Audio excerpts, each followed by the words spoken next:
Hello student, आज की video में मैं आपको सामाजिक अध्ययन विषय की पाठ योजना बताने जा रही हूँ, जिसका हमारा प्रकरण है समानता। तो देखिए, सबसे पहले विद्यालय का नाम, फिर कक्षा, दिनांक, विषय, कालांश, प्रकरण और फिर समयावधि। अब देख लीजिए, इस तरह का फॉर्मेट हम बना लेंगे। उद्देश्य, अपेक्षित व्यवहारगत परिवर्तन। उद्देश्य में पहला उद्देश्य है ज्ञान, समानता की पहचान करवाना। विद्यार्थी समानता के बारे में प्रत्यास्मरण कर सकेंगे। दूसरा है विद्यार्थी समानता के बारे में प्रत्याभिज्ञान कर सकेंगे। दूसरा उद्देश्य है अवबोध, समानता से संबंधित तथ्यों के नियमों का अवबोध करवाना। विद्यार्थी समानता से संबंधित विभिन्न तथ्यों की व्याख्या कर सकेंगे। दूसरा, विद्यार्थी समानता से संबंधित विभिन्न तथ्यों का वर्गीकरण कर सकेंगे। तीसरा उद्देश्य है ज्ञान उपयोग, समानता से संबंधित ज्ञान का प्रयोग विकसित करवाना। इसमें पहला है विद्यार्थी समानता से सीखे गए ज्ञान को अपने भावी जीवन में आवश्यकता अनुसार उपयोग कर सकेंगे। विद्यार्थी समानता से संबंधित तथ्यों से निष्कर्ष निकाल सकेंगे। अब चौथा है कौशल, समानता के बारे में व्यावहारिकता अर्जित करवाना। इसमें पहला है विद्यार्थी समानता से संबंधित तथ्यों को चार्ट द्वारा प्रदर्शित कर सकेंगे। दूसरा है विद्यार्थी समानता से संबंधित तथ्यों को एकत्रित करके तालिका तैयार कर सकेंगे। अब देखते हैं पांचवा उद्देश्य अभिरुचि, समानता के अध्ययन में रुचि अभिव्यक्त करना। पहला है इसमें विद्यार्थी समानता के अध्ययन में रुचि ले सकेंगे। विद्यार्थी समानता से संबंधित विषय पर विचार विमर्श कर सकेंगे।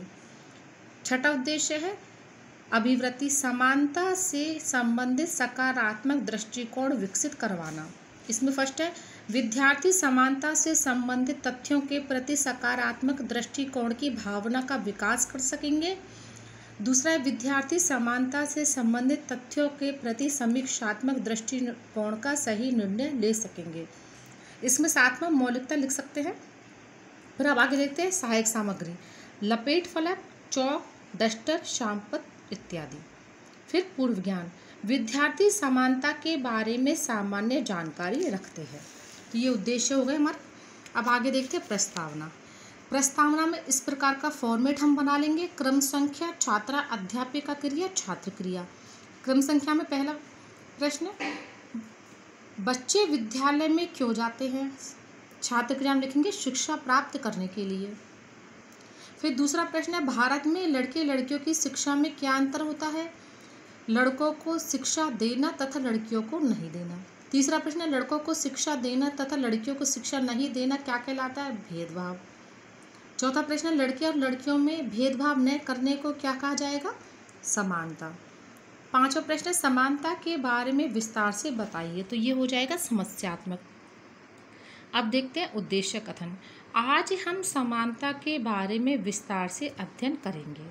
शिक्षण बिंदु 3 हमारे, पहला शिक्षण बिंदु समानता, दूसरा भारतीय समाज में समानता और तीसरा है समानता का आयाम। अब आगे देख लीजिए, इस प्रकार का फॉर्मेट बना लेंगे। शिक्षण बिंदु, छात्रा अध्यापिका क्रिया, छात्र क्रिया, विधि प्रविधि, सहायक सामग्री और शामपट सार। छात्रा अध्यापिका में अब ये शिक्षण बिंदु, पहला शिक्षण बिंदु हमारा समानता। अब छात्रा अध्यापिका क्रिया में लिखेंगे फर्स्ट प्रश्न, प्रस्तुत चित्र किसका है? छात्र क्रिया में लिखेंगे समानता। तो देख लीजिए, इस प्रकार से सहायक सामग्री में हम लड़कियों का चित्र बना देंगे जो समान अधिकार के लिए लड़ रही हैं। फिर दूसरा प्रश्न है लड़के व लड़कियों को समान अधिकार देना क्या कहलाता है? छात्र क्रिया में लिखेंगे समानता। तीसरा प्रश्न है समानता की विस्तार पूर्वक व्याख्या कीजिए। ये हो जाएगा संभावित उत्तर। विधि प्रविधि में हो जाएगा प्रश्नोत्तर प्रविधि। अब देखते हैं छात्रा अध्यापिका क्रिया में लिखेंगे हम छात्रा अध्यापिका कथन। समानता का अर्थ है कि प्रत्येक व्यक्ति से आवश्यकता का ध्यान रखते हुए समान व्यवहार करना, प्रत्येक व्यक्ति को उसकी क्षमता के अनुसार काम का अवसर प्रदान करना। हमारे देश में सभी को समानता का मौलिक अधिकार है। छात्र क्रिया में लिखेंगे हम छात्र ध्यान पूर्वक सुनेंगे। विधि प्रविधि में हो जाएगा व्याख्यान विधि। अब चलिए आ जाइए शामपट सार पर। शामपट सार इस तरह से ब्लैक शीट पर हम लिखेंगे, भारत में समानता एक मौलिक अधिकार है। तो देख लीजिए ये हो गया हमारा फर्स्ट शिक्षण बिंदु। अब देखते हैं दूसरा शिक्षण बिंदु, भारतीय समाज में समानता। अब छात्र अध्यापिका क्रिया में लिखेंगे, भारतीय समाज में समानता का अर्थ क्या है। छात्र क्रिया में लिखेंगे भेदभाव न होना। दूसरा प्रश्न है, समाज में सभी लोगों को कैसा अधिकार दिया जाता है। छात्र क्रिया में लिखेंगे समानता का। तीसरा प्रश्न है, भारतीय समाज में समानता के विषय पर बताइए। तो ये हो जाएगा संभावित उत्तर। विधि प्रविधि में प्रश्नोत्तर प्रविधि।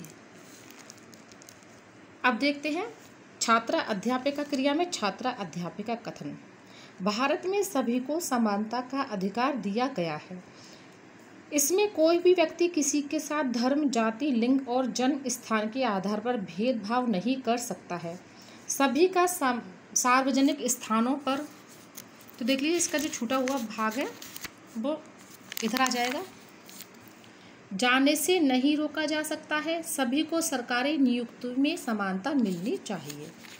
अब वापस हम उधर आ जाएंगे। अब आ जाएगा छात्र क्रिया में छात्र ध्यान पूर्वक सुनेंगे।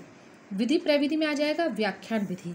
अब देख लीजिए सहायक सामग्री में इस प्रकार से चार्ट हम लगाएंगे। चार्ट में लिखेंगे सभी को समान अधिकार प्राप्त है। कोई भी व्यक्ति किसी के साथ धर्म, जाति, लिंग आदि के आधार पर भेदभाव नहीं कर सकता। शामपट सार में लिखेंगे किसी भी व्यक्ति के साथ धर्म, जाति, लिंग व जन्म स्थान के आधार पर भेदभाव न हो। अब आगे इसी प्रकार का फॉर्मेट हम बना लेंगे। शिक्षण बिंदु छात्रा अध्यापिका क्रिया, छात्र क्रिया, विधि प्रविधि और सहायक सामग्री में शामपट सार। अब तीसरा शिक्षण बिंदु है हमारा समानता का आयाम। छात्र अध्यापिका क्रिया में लिखेंगे समानता के कितने आयाम हैं। छात्र क्रिया में लिखेंगे राजनीतिक, सामाजिक, आर्थिक, लिंग, जाति, वंश, धर्म आदि। अब दूसरा प्रश्न, समाज में किन किन पर भेदभाव नहीं होने चाहिए। सॉरी देखो ये उसमें आ जाएगा लिंग, जाति, वंश और धर्म। पहले प्रश्न का उत्तर तो यही है, राजनीतिक, सामाजिक, आर्थिक। फिर तीसरा प्रश्न है समानता के आयामों पर टिप्पणी लिखिए। ये हो जाएगा संभावित उत्तर। विधि प्रविधि में आ जाएगा प्रश्नोत्तर प्रविधि। अब देखते हैं छात्रा अध्यापिका कथन, जो छात्रा अध्यापिका क्रिया में लिखा जाएगा सभी नागरिकों को अपना विकास करने और राज्य के कामकाज में हिस्सा लेने में सक्षम बनाते हैं। समाज के सभी सदस्यों के जीवन यापन के लिए अवसर, उचित पोषक आहार व न्यूनतम वेतन जैसी सुविधाओं का होना, समाज में व्यक्तियों और वर्गों के बीच धन, दौलत और आमदनी में बहुत अधिक अंतर न हो। अब छात्र क्रिया में लिखेंगे छात्र ध्यान पूर्वक सुनेंगे। विधि प्रविधि में हो जाएगा व्याख्यान विधि। अब सहायक सामग्री में देख लीजिए इस प्रकार से चार्ट हम लगा देंगे। चार्ट पर लिखेंगे राजनीतिक, सामाजिक, आर्थिक, लिंग, जाति, वंश, धर्म आदि समानता के आयाम हैं। शामपट सार में इस प्रकार से ब्लैक शीट पर लिखेंगे हम सभी नागरिकों को समान अवसर प्रदान किए जाने चाहिए। अब आगे देख लीजिए मूल्यांकन प्रश्न। मूल्यांकन प्रश्न में फर्स्ट प्रश्न वस्तुनिष्ठ में देखते हैं समानता के कितने आयाम हैं।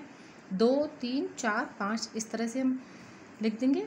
फिर दूसरा प्रश्न रिक्त स्थानों की पूर्ति करिए। सभी लड़के व लड़कियों को अधिकार देने चाहिए, समान असमान।